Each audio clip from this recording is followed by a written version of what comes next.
Assalamualaikum warahmatullahi wabarakatuh. Welcome back to Ali Roses channel.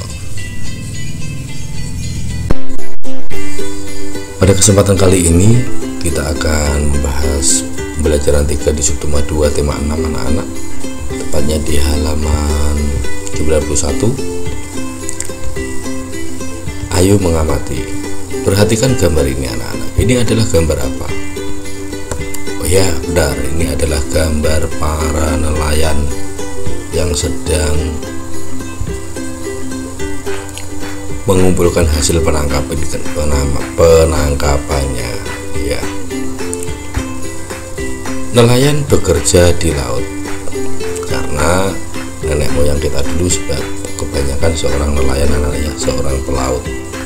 Karena wilayah negara Indonesia itu sebagian besar adalah perairan.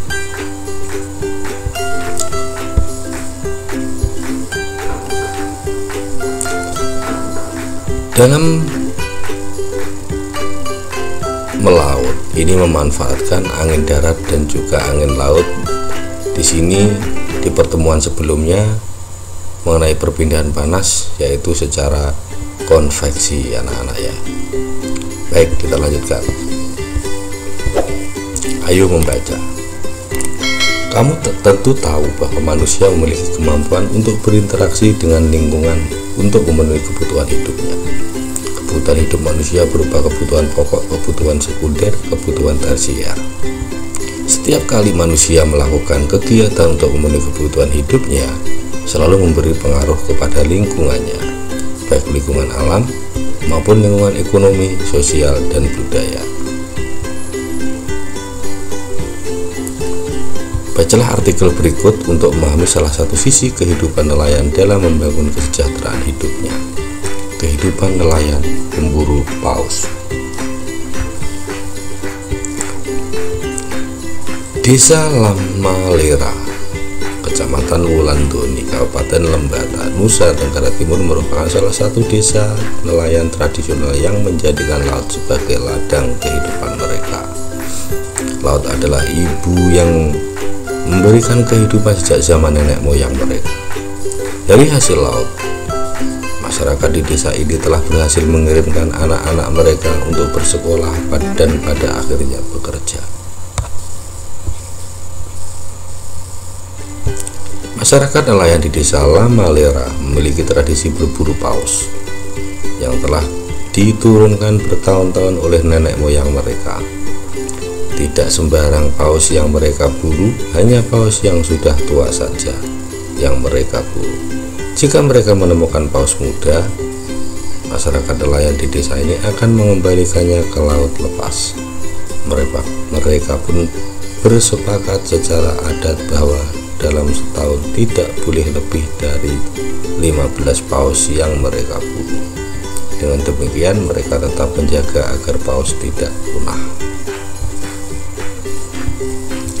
Dari paragraf ini kesimpulannya, masyarakat di desa Lamalera tetap menjaga keseimbangan alam. Jadi kalau mereka menangkap paus yang kecil akan dikembalikan lagi ke laut. Dan dalam setahun tidak boleh dari 15 ekor paus yang diburu. Untuk berburu paus, para nelayan melakukan pemantauan dari bibir pantai dan dari atas bukit. Ada beberapa orang yang senantiasa berada di bukit itu untuk memantau, sambil melakukan kegiatan lainnya seperti memperbaiki jala, menganyam atap perahu dari daun lontar, memasak, atau membaca buku. Jika mereka melihat paus, mereka akan berteriak "Balieu", yang berarti paus. Teriakan itu akan membuat para nelayan yang berada di bibir pantai segera bersiap melaut. Mereka mengirimkan sebuah perahu untuk mengamati jenis dan umur paus. Jika mereka melihat paus itu layak ditangkap, mereka akan memanggil perahu-perahu lain untuk mendekat.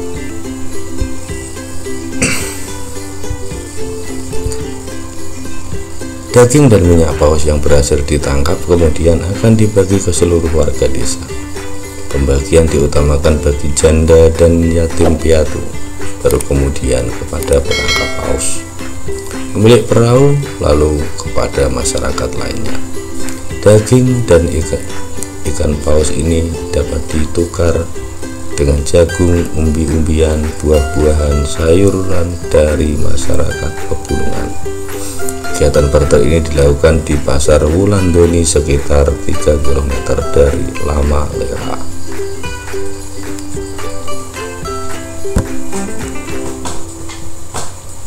Kita lanjutkan. Ayu menulis. Bacaan di atas merupakan salah satu teks penjelasan yang dimuat pada sebuah surat kabar. Surat kabar merupakan salah satu jenis media cetak yang paling banyak digunakan masyarakat. Surat kabar atau koran merupakan salah satu media cetak yang dapat memberikan berbagai macam informasi. Untuk memahami sebuah teks penjelasan pada bacaan di atas, kamu perlu mengetahui pokok pikiran di setiap paragraf. Temukanlah pokok-pokok pikiran dalam setiap paragraf dengan melakukan kegiatan berikut ini. 1. Siapkanlah sejumlah kartu atau kartu pokok pikiran seperti contoh di bawah ini sesuai dengan paragraf pada bacaan di atas. Ini paragraf 1, paragraf 2, paragraf 3, paragraf 4. Mari kita pelajari. Paragraf 1. Anak-anak perlu diperhatikan bahwa pokok pikiran setiap paragraf itu bisa berada di awal kalimat, awal paragraf, berarti itu adalah paragraf deduktif. Bisa di akhir paragraf, itu berarti paragraf induktif. Bisa di keseluruhan paragraf, itu berarti paragraf deduktif, induktif. Bisa dipahami ya? Oke, mari kita tentukan pokok pikirannya.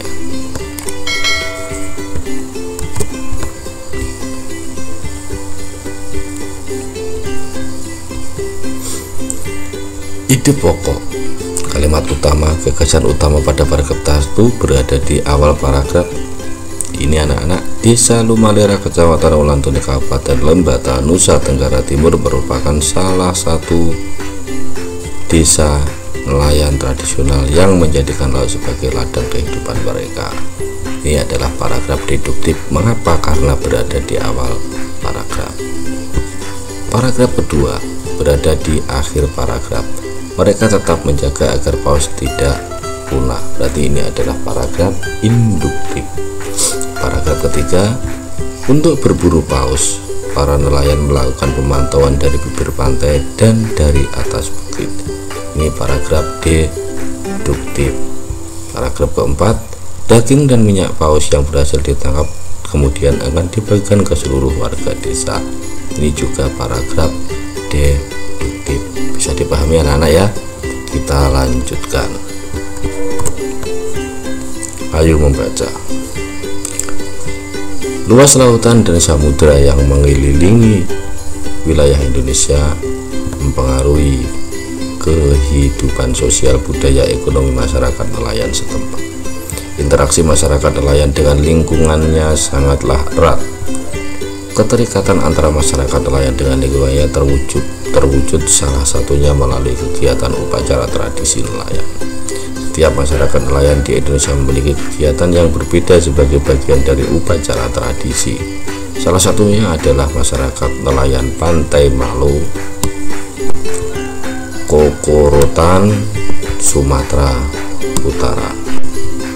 Festival Mani'e, tradisi nelayan di Pantai Malu. Festival Mani'e merupakan tradisi adat untuk penangkapan ikan. Tradisi ini dilakukan oleh masyarakat Pantai Malu, Kokorotan, Sulawesi Utara. Ritual ini bisa disebut juga dengan ritual menangkap ikan dengan doa-doa dalam bahasa adat kuno. Mereka berdoa kepada Tuhan Yang Maha Esa agar nelayan mendapatkan tangkapan yang banyak dan mendapatkan perlindungan agar terhindar dari bahaya.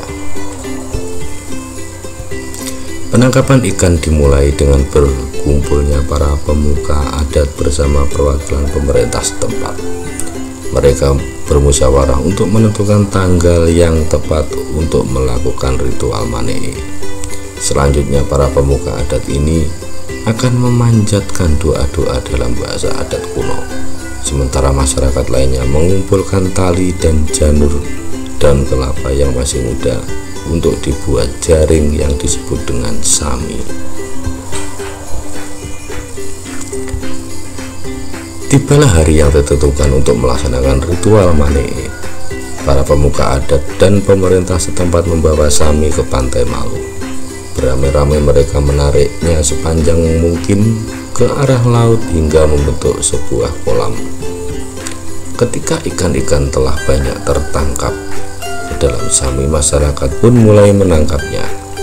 Hasil tangkapan ikan ini akan disantap bersama dalam pesta rakyat yang digelar saat itu. Ada hal yang menarik sepanjang ritual hingga pesta rakyat ini, yaitu masyarakat dilarang mengenakan pakaian berwarna merah sebagai pantangan. Ritual seperti ini masih dilaksanakan hingga kini. Masyarakat meyakini ritual ini sebagai ucapan syukur dan permohonan perlindungan kepada Tuhan Yang Maha Esa. Selain itu, kegiatan ini mengandung nilai-nilai kebersamaan antar anggota masyarakat dan kepedulian untuk memelihara laut sebagai sumber kehidupan masyarakat. Nilai-nilai kerjasama, persatuan, dan kesatuan pun sangat bisa dirasakan sepanjang persiapan hingga dilaksanakan ritual ini. Berdasarkan bacaan di atas, jawablah beberapa pertanyaan berikut. Di sini ada 5 pertanyaan.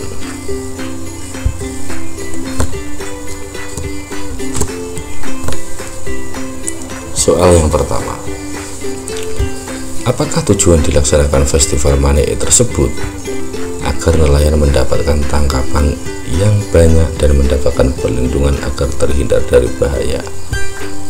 Soal yang kedua, siapa yang berperan penting dalam upacara adat tersebut? Pemuka adat bersama masyarakat setempat. Soal yang ketiga, menurutmu apa manfaat kegiatan upacara tradisi nelayan terhadap kesejahteraan nelayan dan kehidupan masyarakat nelayan setempat? Sangat bermanfaat dengan kegiatan tersebut. Dengan begitu masyarakat setempat akan memperoleh tangkapan ikan secara lebih mudah dan pastinya mendapat penghasilan lebih banyak. Soal nomor 4, adakah hal menarik yang kamu dapatkan dari kegiatan upacara nelayan tersebut? Masyarakat dilarang mengenakan pakaian berwarna merah sebagai pantangan. Yang terakhir, adakah kegiatan serupa dilakukan oleh masyarakat yang berada paling dekat dari tempat tinggalmu? Jika ada, ceritakanlah. Di sini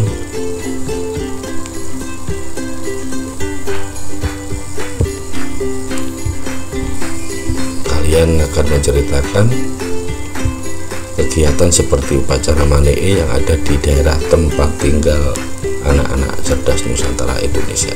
Misalkan kalau di daerah Jawa Timur ada juga istilahnya yaitu larung sembunyi. Di daerah lain ada, jadi bisa dituliskan di sini. Tentunya masing-masing daerah berbeda. Saya akan ceritakan di sini. Bisa dipahami ya? Kita lanjutkan.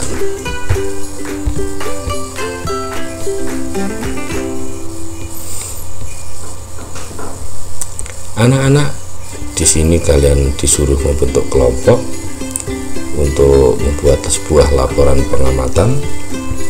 Sebuah laporan pengamatan itu terdiri dari judul di atas, tempat pengamatannya di mana ditulis di sini, hasil hal yang diamati apa saja dituliskan di sini, hasil pengamatan. Jadi hasil pengamatanmu yang kamu dapat, yang kamu lihat, kamu tuliskan di sini. Bisa dipahami ya? Silahkan mencoba.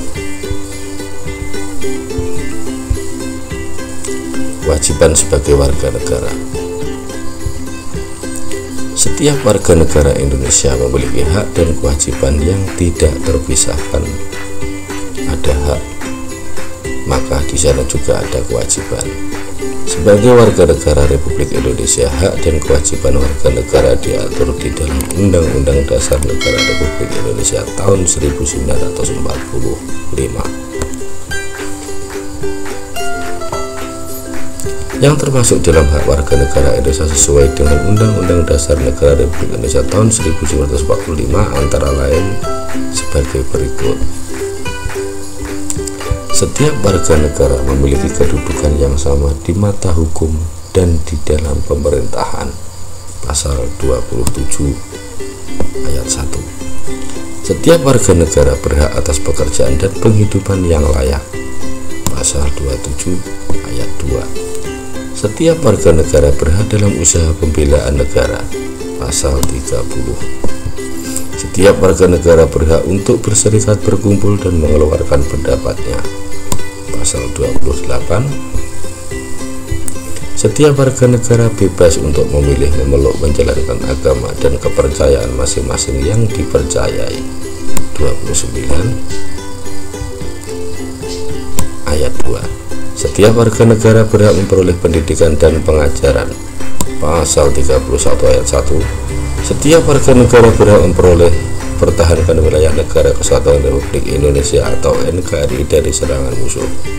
Pasal 30 ayat 1. Selain mengetahui hak warga negara, kita pun harus tahu tentang kewajiban kita sebagai warga negara. Ada kewajiban yang harus kita lakukan dengan penuh tanggung jawab karena menyangkut hak orang lain. Ada juga kewajiban yang bersifat pribadi. Berikut adalah beberapa contoh kewajiban warga negara Indonesia. 1. Setiap warga negara wajib membayar pajak retribusi telah ditetapkan oleh pemerintah pusat dan pemerintah daerah.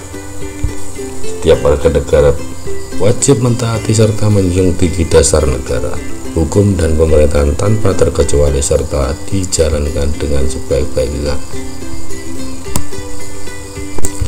Setiap warga negara memiliki kewajiban untuk berperan serta dalam membela, mempertahankan kedaulatan negara dari serangan musuh. Setiap warga negara wajib untuk menghormati hak asasi orang lain dan menjunjung tinggi moral, nilai agama, keagamaan, dan ketertiban umum. Setiap warga negara wajib turut serta dalam pembangunan untuk membangun bangsa agar bangsa kita bisa berkembang dan maju ke arah yang lebih baik. Setiap warga negara wajib untuk mengikuti pendidikan dasar yang sepenuhnya dibiayai oleh negara. Ayo berdiskusi. Di sini kalian akan disuruh menentukan hak atau kewajiban.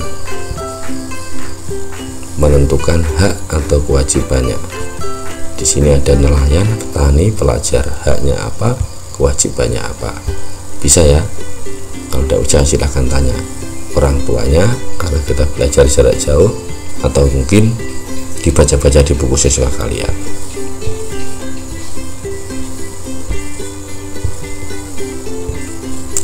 Anak-anak mungkin di pembelajaran 3 tema 6 subtema 2 itu bisa Pak sampaikan. Jangan lupa like, subscribe, dan komen serta share. Tetap rajin belajar, jaga jarak, amati protokol kesehatan, rajin cuci tangan, pakai masker, dan selalu berdoa. Assalamualaikum warahmatullahi wabarakatuh.